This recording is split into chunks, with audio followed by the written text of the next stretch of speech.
Good evening and happy Easter to you wherever you are. Tonight on The Probe, we delve into a pivotal question that resonates across the diverse landscape of Ghana. Where is the church in Ghana's development? That's the key question. In a nation where faith and community intertwine deeply, the role of the church extends far beyond spiritual guidance, from pioneering educational institutions to spearheading healthcare initiatives and championing social justice causes. Well, churches across Ghana have been instrumental in shaping the country's developmental landscape.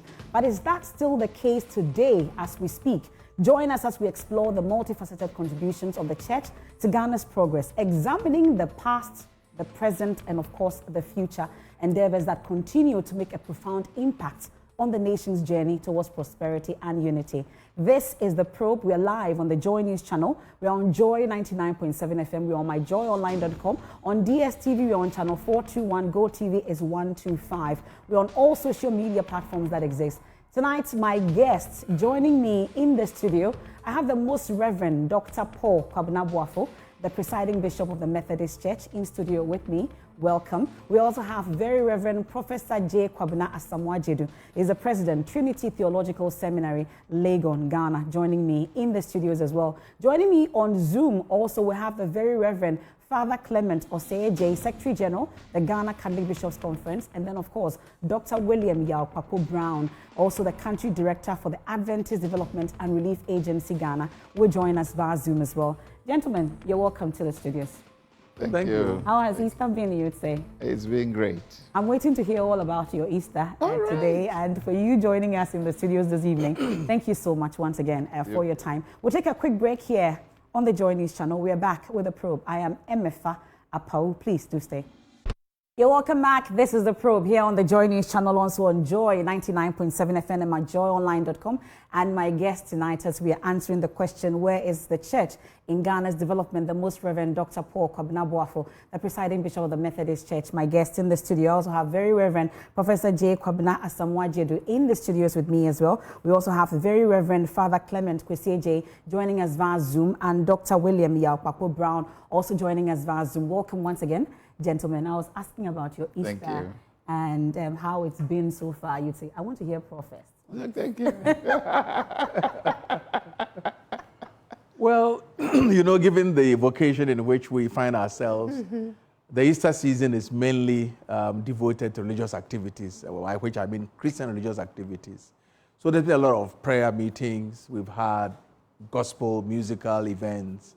And this morning we were in church to present the message of the resurrection to our congregants. I don't know how many sermons the presiding bishop preached today, but I preached twice. Yes. How about you, presiding bishop? Oh, once. Just once. He's a big man. So I was given hard labor. But generally, though, how has it been? You say the resurrection, Easter? Well, it has been very good. And when we talk of Easter, we're looking at the period of even preparation from Lent, going through, then getting to the end of it. We have the Monday, Thursday service where Christ is arrested, and then Good Friday, then the sad moments and all that. Then Sunday is joy. So it has been church service activities and making sure that we go through the event as it should. It's full of joy, celebrating the resurrection of the Lord Jesus from dead. And it's been good. Okay. It's been very good. Well, we can test the microphone of very Reverend Father Clement Osei as well.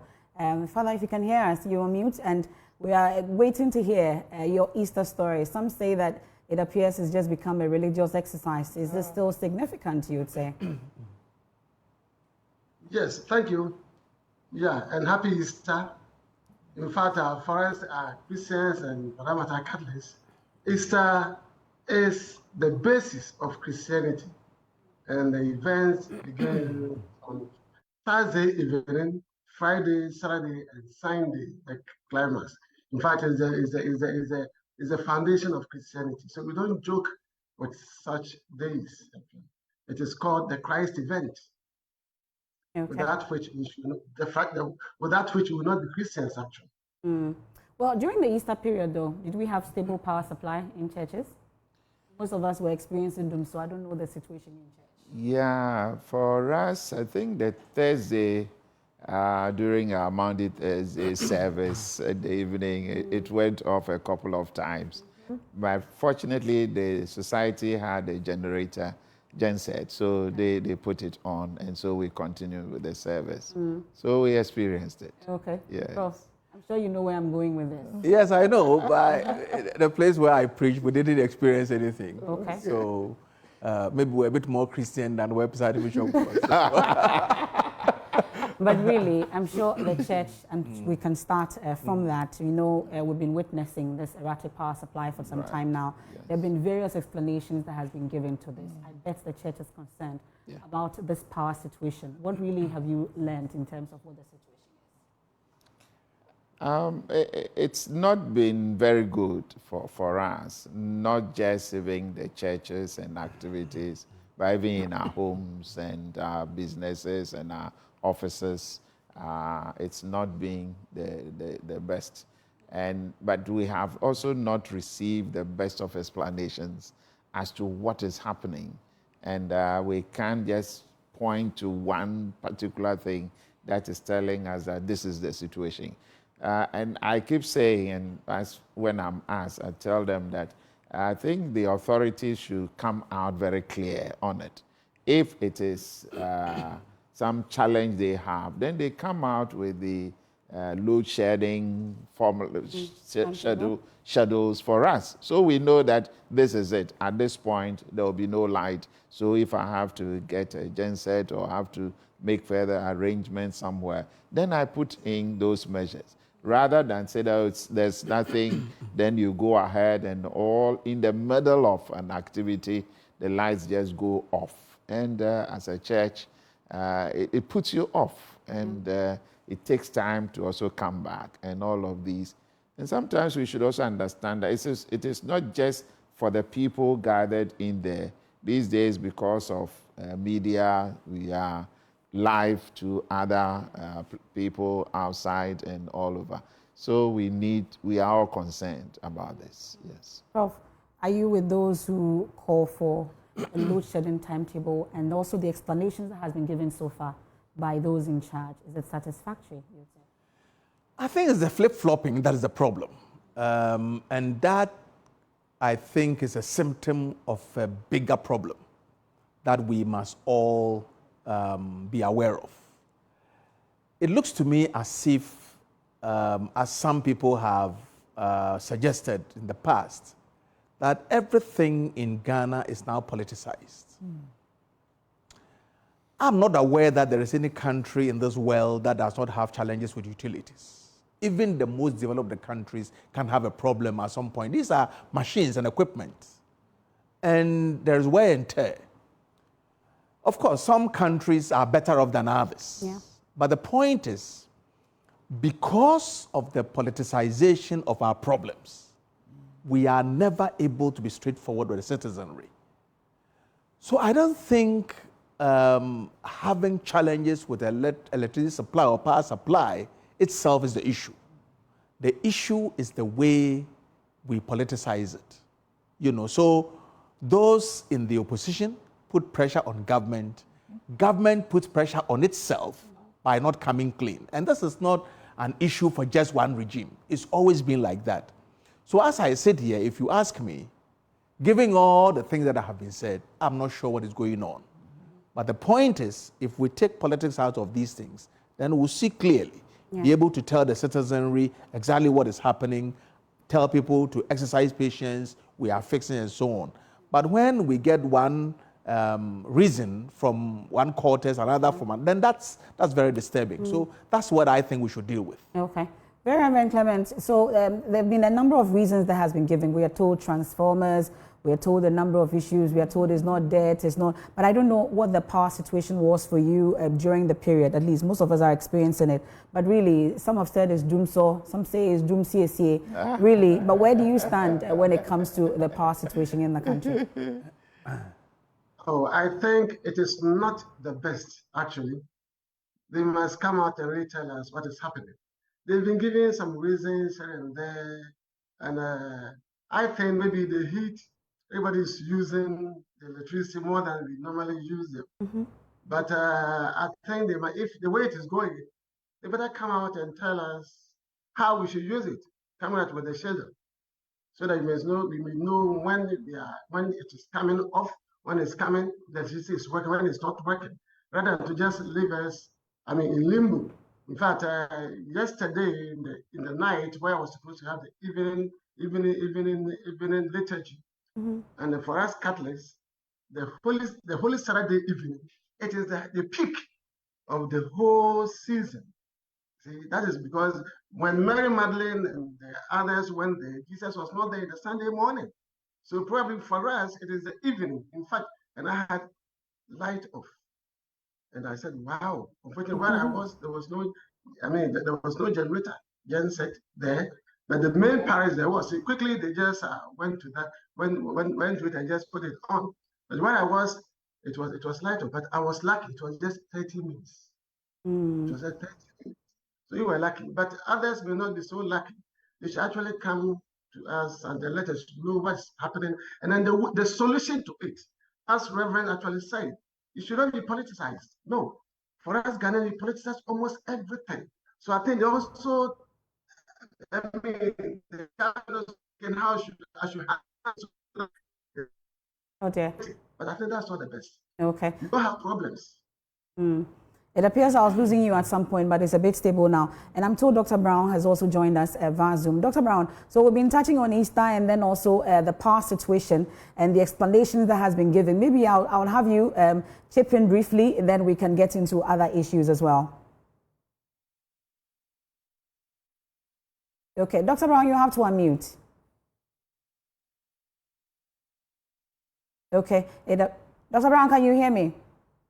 Yes, I can hear you. Great. Welcome. So we've been asking about your Easter and then also the past situation and the explanation that has been given. Maybe we can chip in briefly on that, then we can move on to some other issues.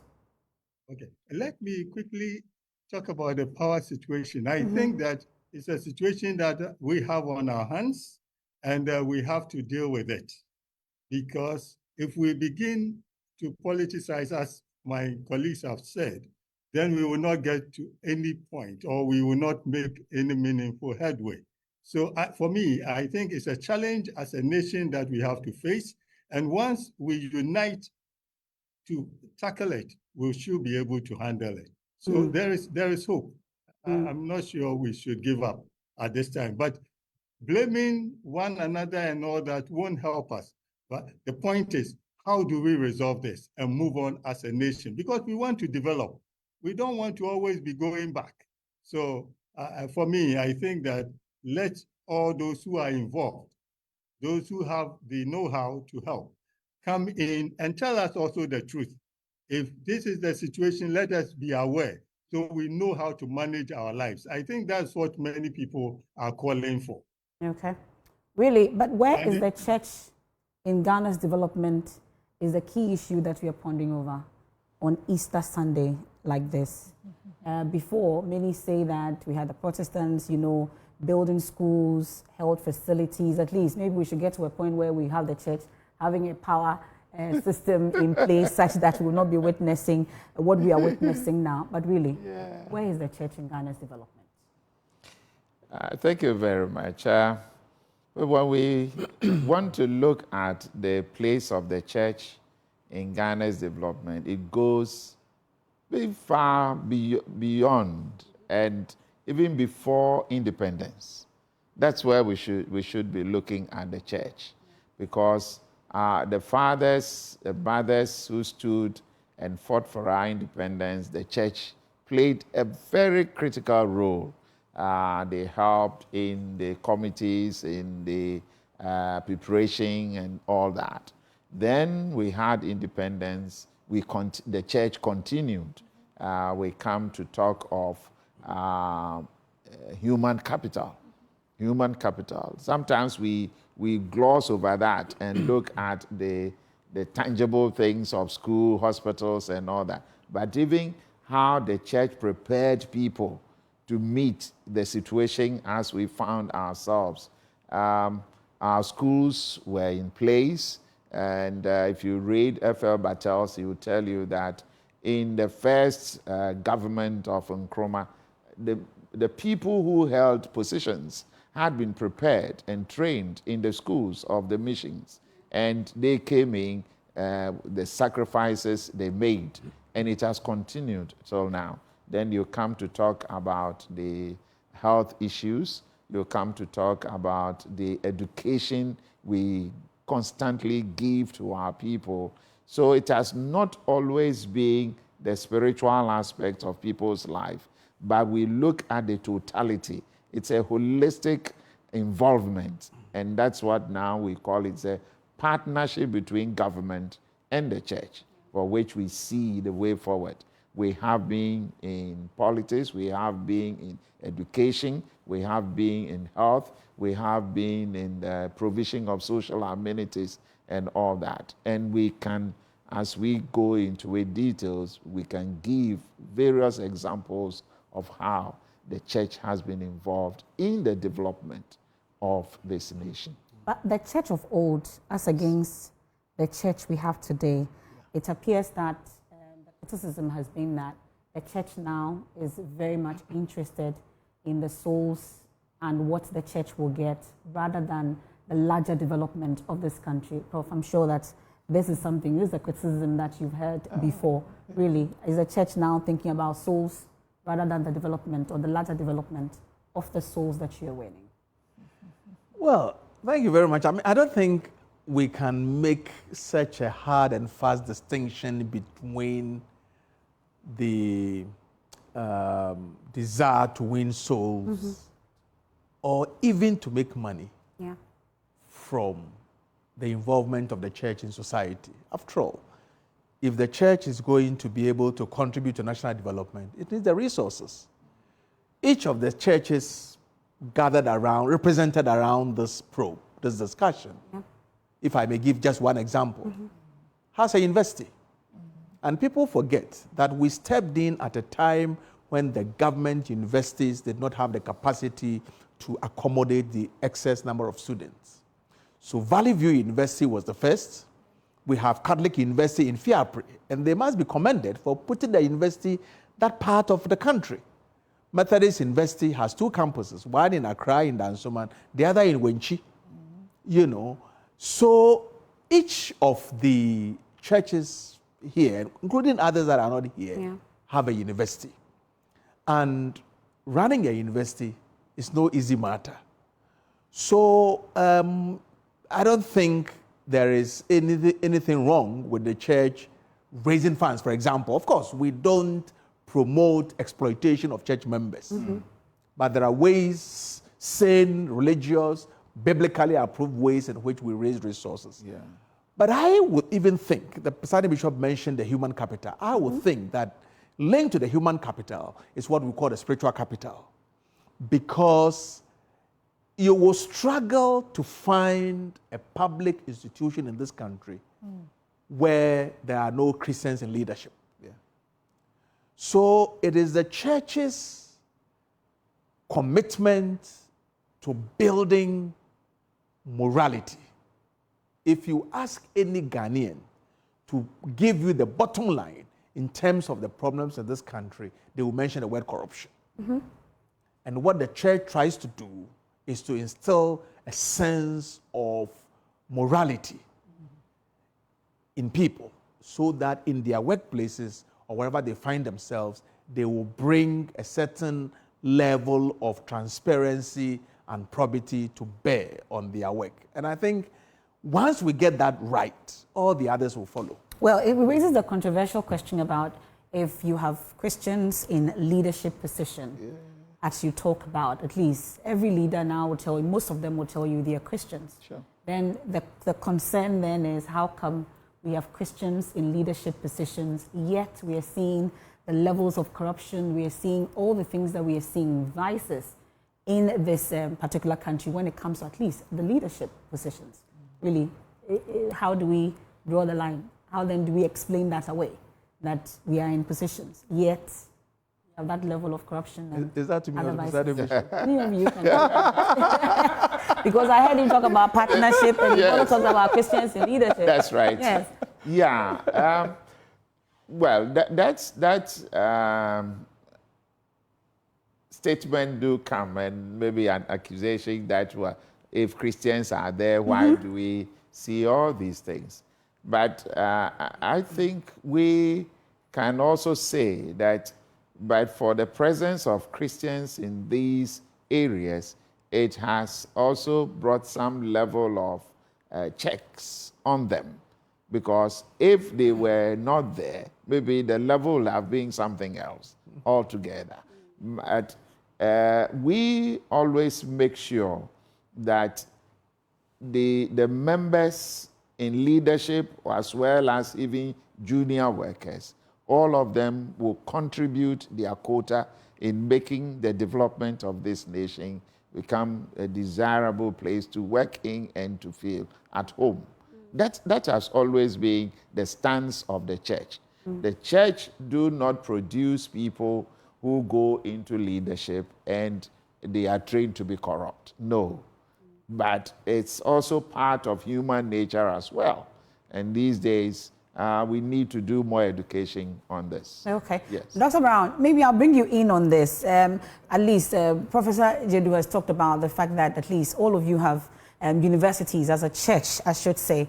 But some have said that the criticism to the churches, it appears that now you are more drawn to the soul winning and raising funds rather than wanting to contribute largely to the development of this country. Hence the question about where the church is in terms of our development. You'd have to unmute, sure. Dr. Brown. Mm-hmm. Yes, for sure. I think the church is concerned about souls as well as helping to develop the nation. We live within a certain environment and we are stewards of our environment. Therefore, we do our best to keep it. But talking about the souls, yes, we need the souls. In fact, we have to draw the attention to Jesus Christ who died for us so that at the end of the day, when we have lived on earth, we have eternal life. I think ultimately that is the goal we have, that we have to let people know there is life beyond.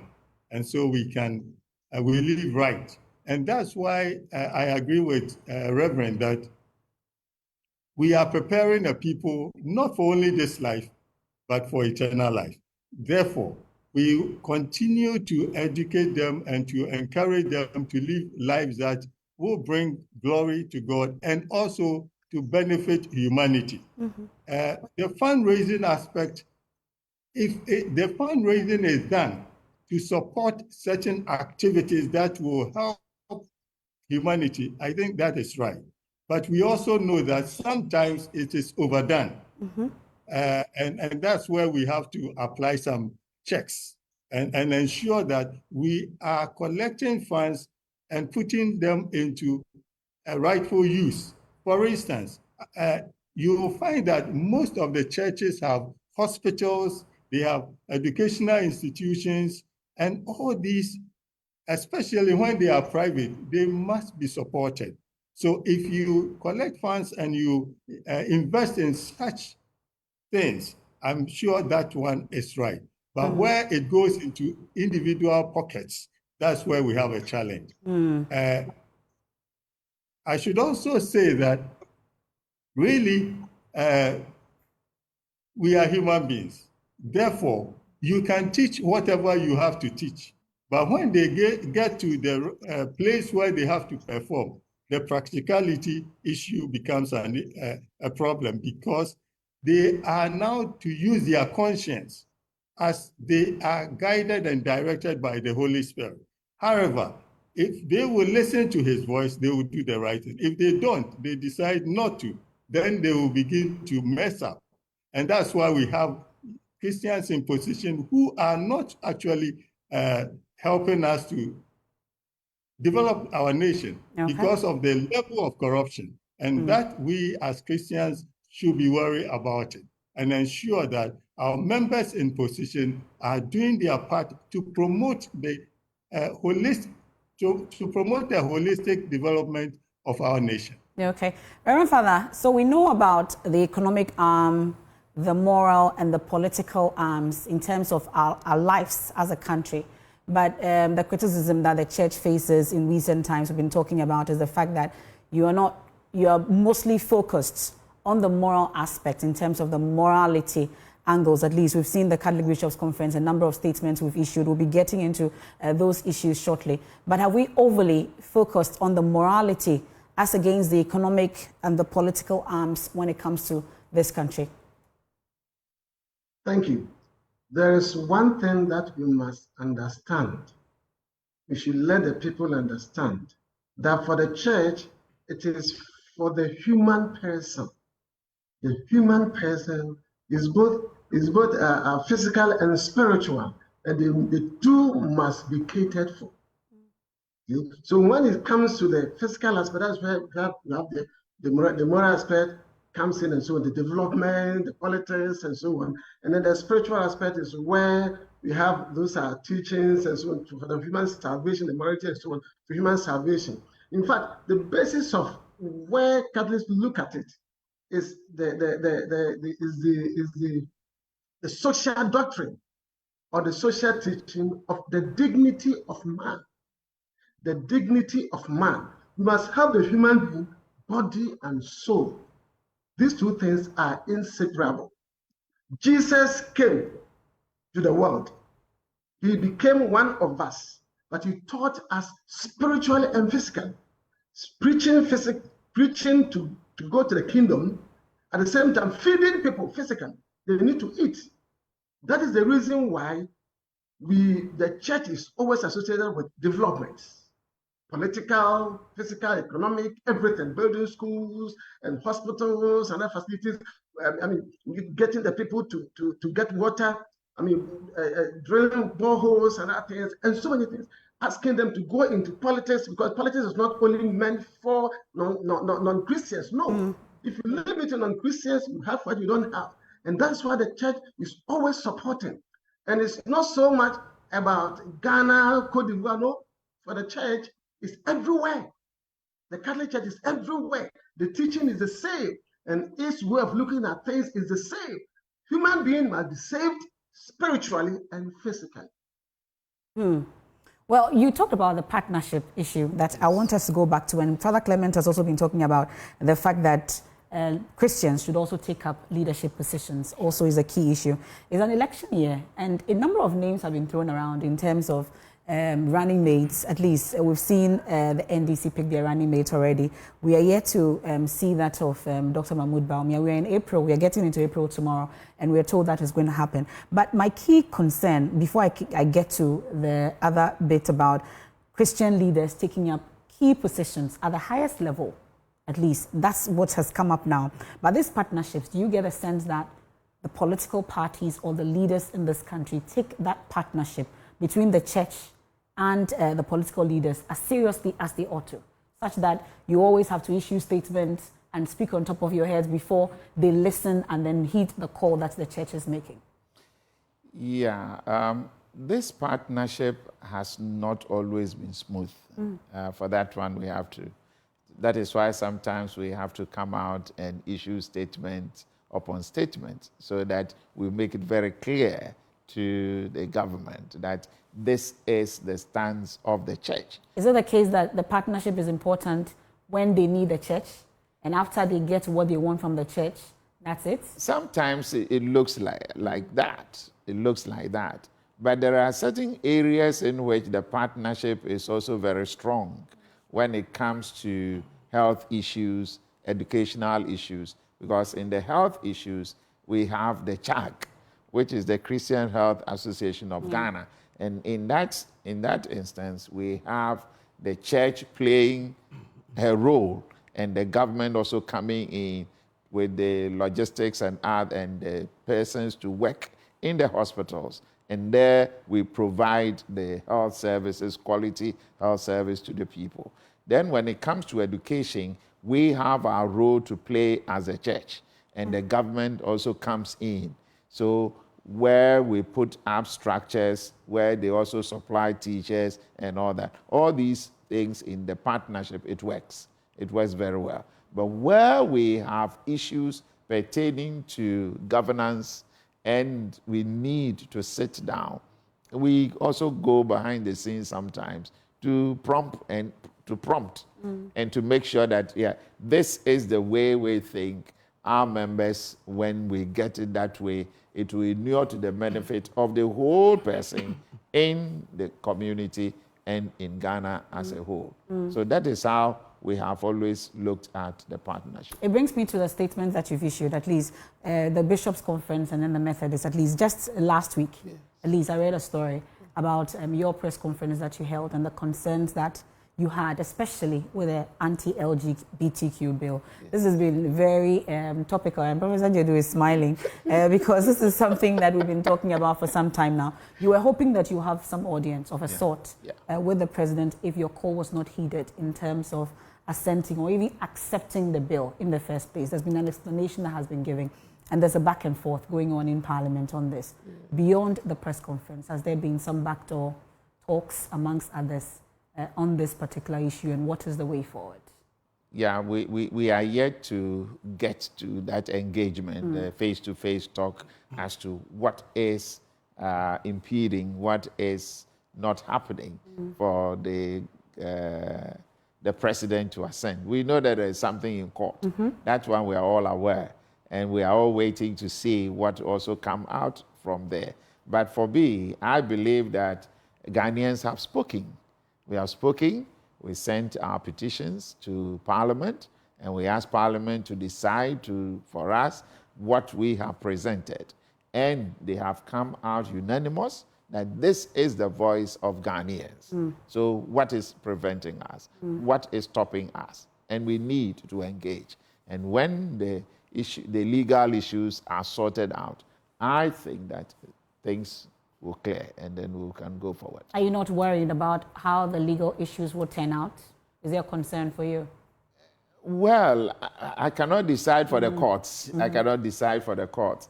But as I sit here and looking at how we all went in with our petitions and then going to Parliament to do our submissions and all of that, and Parliament also speaking and say that this is the voice of Ghanaians, I am very, very optimistic that this thing will clear. I'll go to Father Clement on this because the Bishops' Conference were also very loud on this matter. And to the extent that at least we spoke to you on the news, and for you, you feel that the political parties will pay the high price if the needful is not done, especially in the election year. And now that you've seen the processes that this is going through, at least it's in the apex court now, the Bishops' Conference are patient enough to await the whole process before the needful is done? Yes, actually, we are the conference is abiding Catholics. I mean, we abide by the rules of Ghana, the Constitution, and so on that governs all of us. The conference is patient, actually, waiting for the outcome of the court case and so the Supreme Court, and we don't want to preempt that comes from the Supreme Court. So we are just waiting to see what the Supreme Court will be. And as the conference did their best, actually, I'm not part of it, but they did their best. And then when they went to Parliament to present their memorandum, their presentation, and so on, everything went on well for them. And then unanimously, the bill was passed. The president had to do its part. Unfortunately, he didn't do it. He referred to the cases in court and so on. Fine. I mean, we may not be happy, I mean, because Ghanaians are not all that happy. But because it's in court, they are just waiting to see to hear what the court comes out of it, and then we take it from there. And if the court comes out positive, I mean, follows that of the legislature, I mean, and whatever is going on, they think that they need to see the president, I mean, to have some jojo with him. I think they will do it. But as of now, they're just waiting to see what the court comes out of it. Okay. Well, for you, Dr. Brown, for the Adventists, at least, we haven't really seen a clear statement, but I know that you're also one of those who are hoping that there will be an assent to this particular bill. But with a 10 of events, from where you sit, really, what would you say?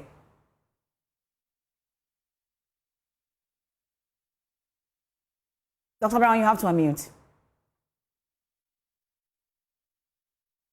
My apologies. Yes, as a church, we have a stand on this. It is not biblical, and therefore we do not support it. We need to do all we can to save the people who are involved. And therefore, we are also waiting to see the outcome of all these things that are happening. However, in the meantime, for me, I would suggest that the Christian Council and all the other bodies can still be having some discussions behind the scenes so that we can get things straightened out. As soon as the legal issues are trashed out, we should be able to move forward. Again, I think that the Council of State has a role here, and in trying to also get the powers that be to do what is needful and what will help our nation. Because we are a nation that believes in God, and we want to do what God wills so that we as a nation will be blessed, and then we can develop as God expects of us. But we talk about God, and those who are against this are raising the concerns and the criticism to the church especially is that we are not regarding the human rights of these persons, and that if God loves everyone, how come the church wants such a harsh law against such persons? Prof, I'm sure that this has come up before, and then also the turn of events in terms of the push for this particular bill to be passed up until now. Well, I don't think in all the discussions, at least from the side of those who speak for the church, I have not heard anyone endorse anything that comes close to their championing the abuse of the rights of others. I have heard statements to the effect that we love everyone. Sure. It's just that we don't approve of the choices they are making. Exactly. And the choices they are making are not natural. And even before this bill, there were laws in this country against that kind of lifestyle. What I detest in the discussion is the way some external agencies try to put pressure on smaller countries like ours to accent to development, lifestyle that are inconsistent with our culture in ways that they would not accept.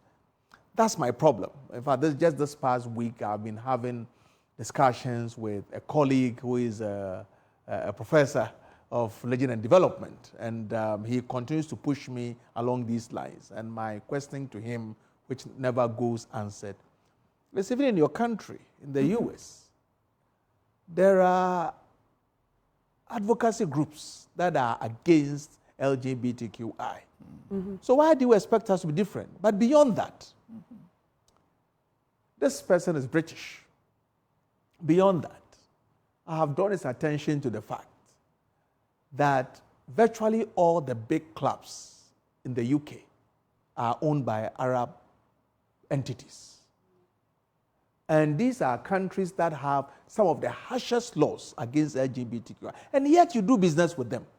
So I struggle to understand the obsession with what Africa is doing in this context. So I have come to a conclusion that as far as the West is concerned, this might perhaps not even be about human rights. It's about the muscle, your financial muscle.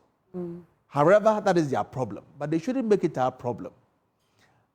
If anyone is calling for the martyrdom, if you like, of people with alternative sexual lifestyles, that I think will be wrong. But what the church in this country is calling for is a decisive statement on the fact that this nation does not encourage that kind of lifestyle. I haven't heard anything to the extent that we should invade people's homes and their privacy to go and do things like that. But we also don't want a situation where we publicly, as it were, promote an issue that is inconsistent with our culture and faith. Okay, but the posturing of this, at least the posturing of leadership on this particular matter, has it been satisfactory, you'd say? For now, as to what is happening, it has not. Yeah, and that's why we are all patiently waiting. Okay. Yeah, patience is also one of the virtues. Okay. As Christians, we need to wait.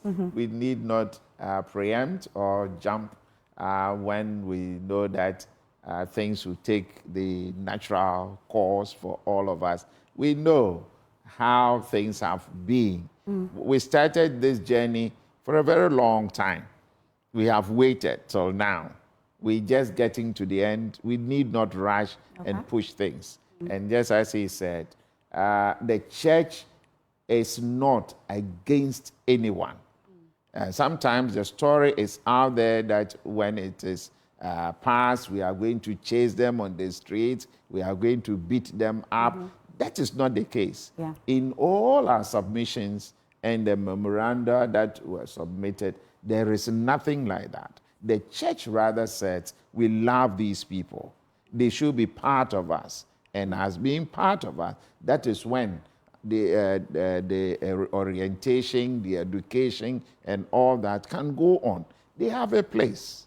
They have a place in the economy of God. And why should we drive them away? We will not. So they are part.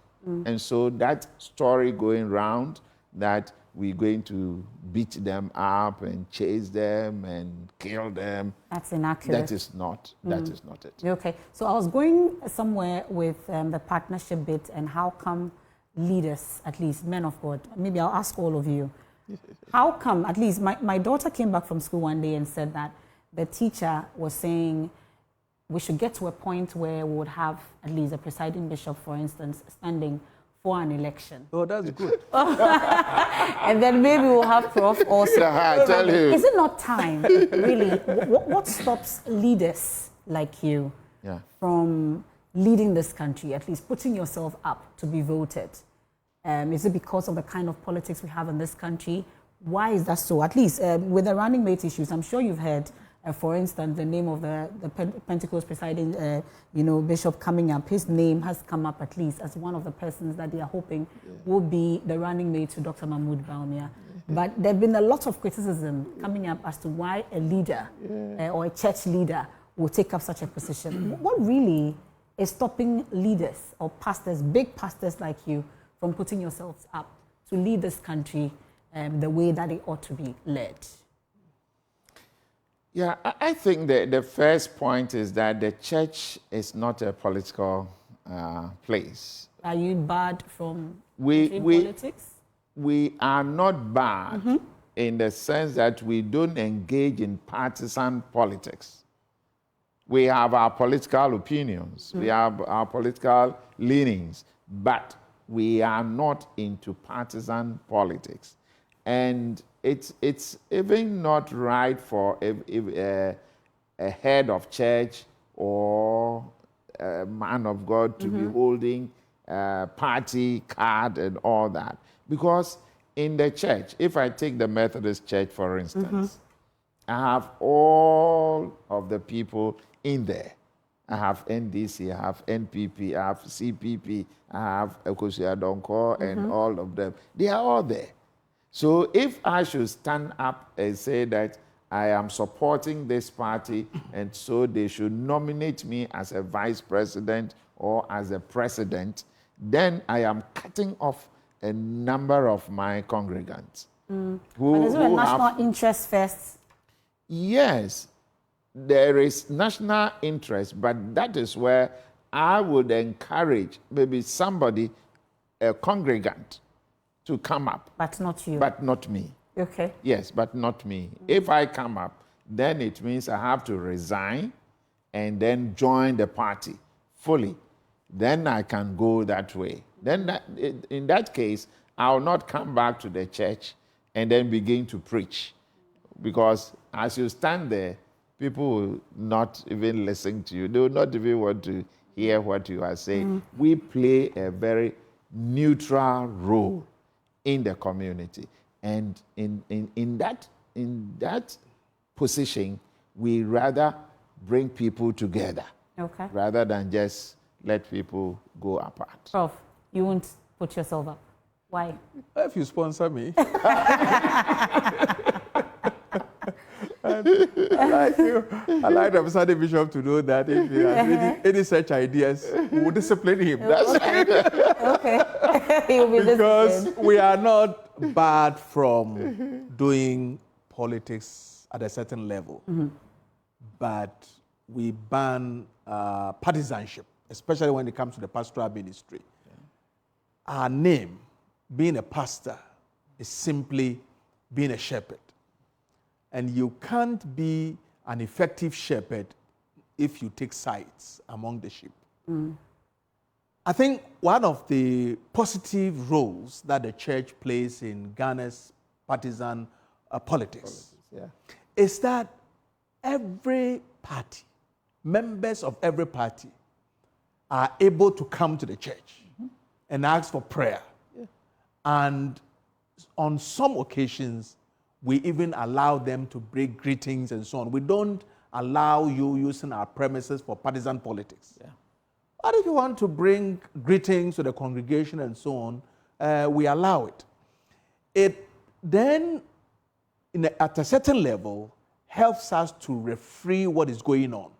So if there are problems in the country, Party A can come to the church leader, I mean, Party B can come. And sometimes it's not everything that we put in the public domain. In the presiding bishop's office or the moderator's office or the chairman of Church of Pentecost office, sometimes they can even call together parliamentarians that belong to a particular denomination. Come and let us pray for you. Let's reflect on your contributions to the state and so on. Okay. I am damn against asking church leaders, especially pastors, get involved in partisan politics. Because we have a role to play. And that role is to be able to bring all parties together and make sure that partisan politics is done in a collegial spirit. Well, Father, knowing the contribution of the church, you know, some have said it's time for pastors, reverend ministers, at least, to also take up that position, vice president, to be president. Or is it the case that you don't trust yourselves enough to be able to take up that position? What really is stopping you? Actually, that is not the case. That is not the case. So what's stopping you? But you see, you are allowed. The church gives freedom to everyone, including priests and bishops, to take up any appointment. But the political positions, if you want to take it, you have to resign as a priest. Then you go into it. You pray for you. Because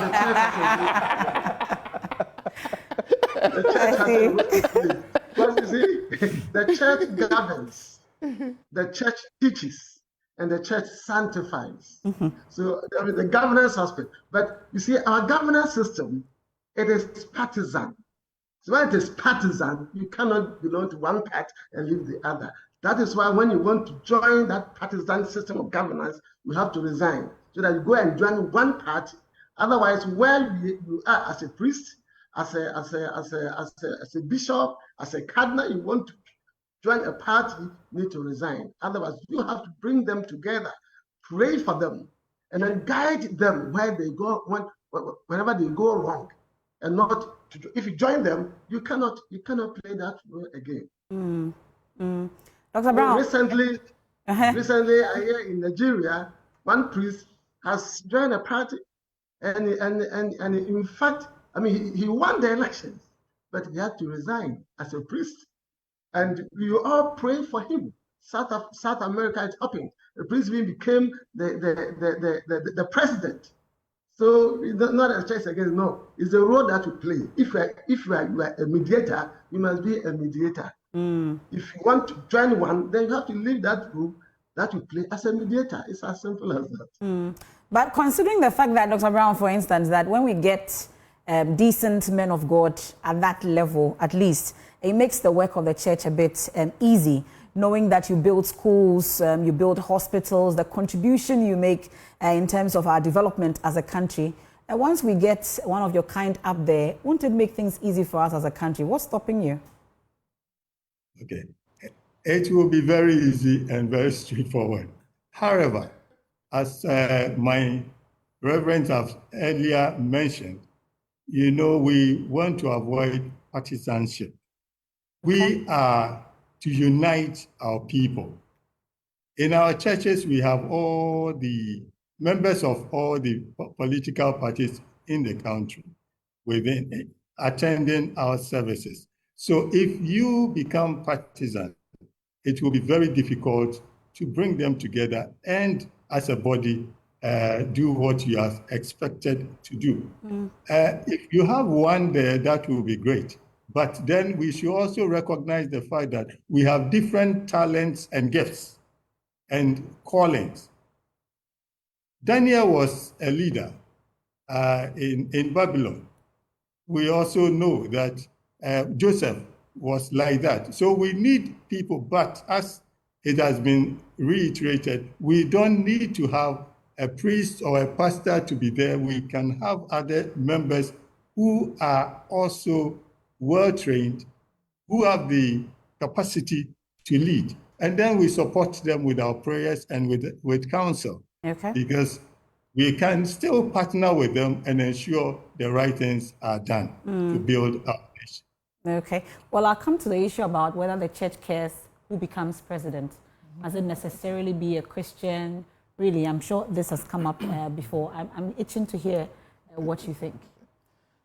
Not necessarily. Okay. Yeah, not necessarily, because this is a position for all Ghanaians. Okay. And the constitution does not even allow parties to be formed on certain ethnic, religious groupings.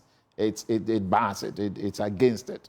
And so if it's a position for all Ghanaians who have certain qualities that are mentioned in the constitution, whoever comes must be accepted, because he did not just stand up to become the president. He has put forward his views, his manifesto. He's telling us what he can do if it suits us, if it's in line with our development, if it's in line with what will make even the church better. Why not? Then we go. That's how I would think that it should go. Okay. Prof, you want to contribute to that? Are we concerned? Is it such an issue who becomes president? I think part of the problem we have had is the way we have analyzed our issues. We have analyzed issues as if somebody is a church leader or a Christian and they are in leadership, then this country will do well and flourish. I think we fail to realize that sometimes even such people even cause more problems. You know, so the mere fact that you have a Christian there doesn't solve our problems. Okay. As a country, one of the basic things we need to get right is how to make sure that laws are enforced and rules are followed. Because if we go by the logic of putting only Christians in office, then we would have to explain why countries that don't have Christian leaders may be doing better. You know, so faith matters, no question about that. And faith-based organizations like churches, church leaders have a role to play. But what we must do in this country is to come to terms with the fact that, as I said at the beginning, morality counts, and that the laws of this country are both enforced and obeyed. Okay. Well, I don't know where the time went, but it appears that we're out of time on this, and definitely this is a discussion that we must have again. But I can't let the presiding bishop go without commenting on the issue about the National Cathedral. Well, really, many people were hoping that as part of the Easter festivities by now, we'll be having our first convention of a sort there at the cathedral. But considering the amount of money we've pumped into it and the fact that we are nowhere near even starting it, what would you advise should happen going forward? Because the church agreed that we needed this, but we don't have it. Yeah, rightly so. The church agreed, and we all gave our backing, our support to it. but it hasn't come as we all wanted due to one or two issues financial. And I think that the board is now going through a stage of accountability, looking at the auditing and all that. And as they come out with that, that is when we'll see the way forward.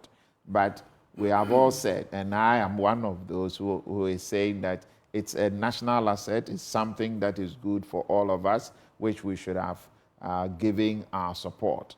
And maybe the way the financing was looked at, we need to change and find another way of looking at it so that it becomes a national asset and an issue for all of us. Okay. Yeah. Well, gentlemen, I would have to leave it here, and I pray that we get to sit again and have this conversation. Thank you so much. We have the Most Reverend Dr. Paul Kwabena for presiding Bishop of the Methodist Church, Ghana. We also had Very Reverend Professor J. Kwabena Asamoah Jedu, is the president, Trinity Theological Seminary here in Legon in Ghana. And also Very Reverend Father Clement Akwesieje joined us via Zoom. He's the Secretary General, Ghana Catholic Bishops Conference. And then Dr. William Yao Papu Brown is the Country Director for the Adventist Development and Relief Agency.